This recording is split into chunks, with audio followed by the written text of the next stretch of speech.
Okay. Welcome to our website, ClickHub.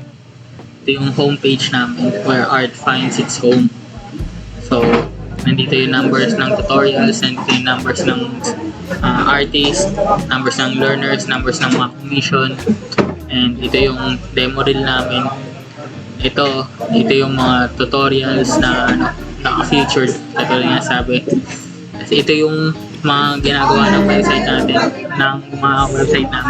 Learn, Create, and Commission. Tapos ito yung mga namin, mga featured artists namin. So, dito tayo sa Learn. So, sa Learn, ayan, nandiyan yung mga tutorial namin. Tapos, ayan. So, pwede nyo siyang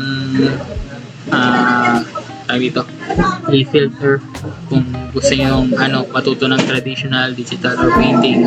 Kung gusto nyo beginner, or gusto nyo intermediate, or gusto nyo advanced, gano'n.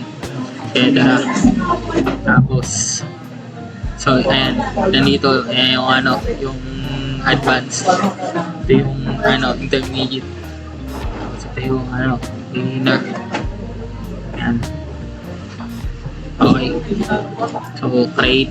Nandito yung mga gallery, yung artworks ng mga ng mga student artists na nandito. So, ayan. Ayan yung mga nila, yung mga pangalan nila, mga artworks nila. Ayan. Pang showcase lang yan ng mga artworks, bale. Dito sa commission, dito kayo pwedeng mag-commission ng mga artists. So, ayan. And makikita nyo, ayan yung mga art nila. Tapos, ayan, login to inquire. Pwede nyo silang kausapin. Kasi yan, view profile. Ito yung mga price ranges nila. And ito yung mga kaya nilang medium na gawin. Ayan. Okay, so ayan, kailangan nyo mag-login. Tapos, dito naman sa about. What is ClickHub? So, nandito yung ClickHub. Ano ba meaning yan? Ito kami. Ito yung mga gumawa.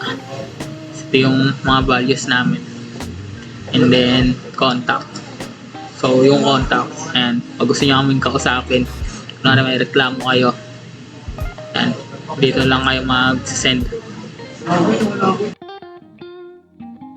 So, ayun. Pagtapos ma-introduce ng home, learn, create, commission, about, and contact, pupunta naman ngayon tayo dun sa sa login page ng ClickHub.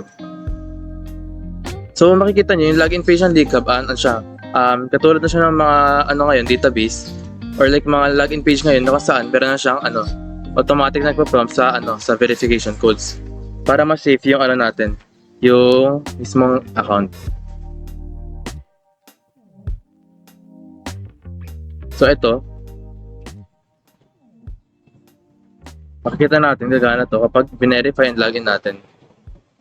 Tapos sa isa rin, kasi itong isa is for artist na dashboard. Ito namang isa is para sa client. Reset lang natin. So makikita nyo, ito ulit yung code. Ayan. So, punta muna tayo dito sa dashboard ng client. So, makikita nyo, tinry ko na mag-order dito kanina, which is yung nag-order sa mga ibang artist ng artworks. Pero ngayon, papakita ko muna kung paano gumagana yung pag-order dito. So, first, kailangan nyo muna ng account, then pumili kayo kung sino gusto nyo artist dito, or kung ano nagugustuhan nyo type ng art or artwork. Then, pili natin acquire. Pili tayo ng kahit dyan na medium size, large, or digital, traditional, or painting. Then, kuha tayo dito. Kunyari, ang gusto mong art is ganito.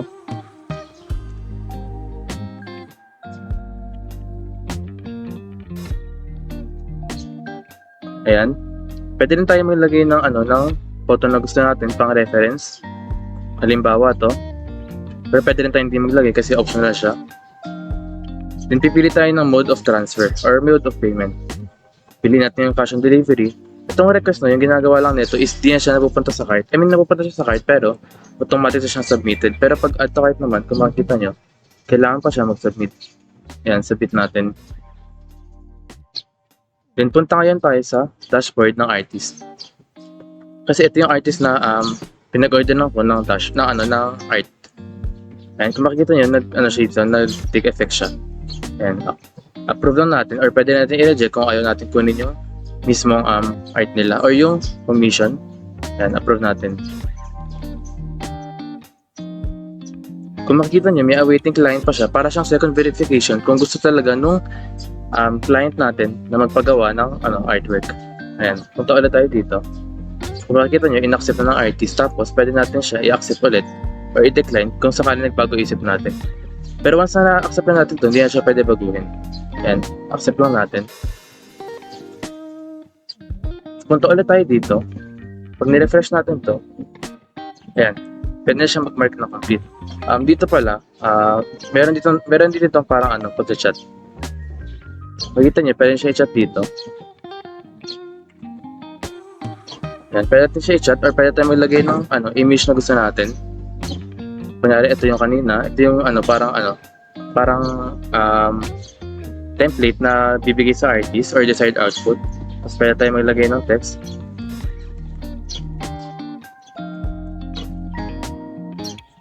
Ayan.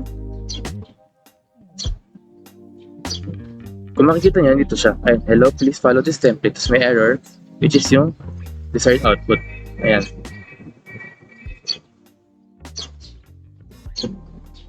So, pwede natin cancel order natin gusto natin. Pero syempre, for demo, hindi natin ka-cancel yan. Ayan, pwede tayo. Ayan, kung nakikita nyo, mag-reflect yan dito. Ayan, nag-reflect siya dito sa artist dashboard. So, kunyaring tapos na yung natin, output, pwede tayo magbigay sa kanya ng ganito. Kunwari, ayun yung desired output niya. Send to client. Ayan. Tapos, i-mark complete na natin. Kung makita nyo, dito na yung artwork. Ayan. Tapos, pwede natin i-mark complete. Tapos, pagdating nyo, balik ulit tayo sa may dashboard ng client. Ayan, pwede tayo magbayad na. Ayan, pwede natin magbayad. Tignan natin kung mag-reflect dito.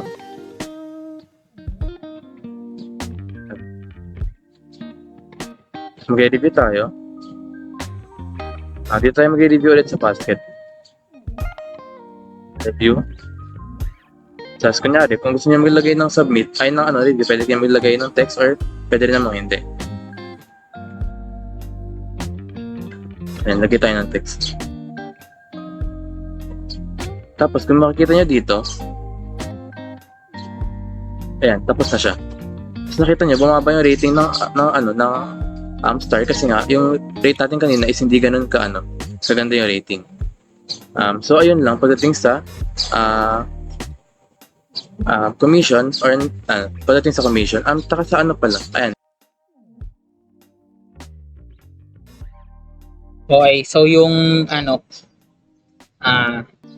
dito naman tayo sa database.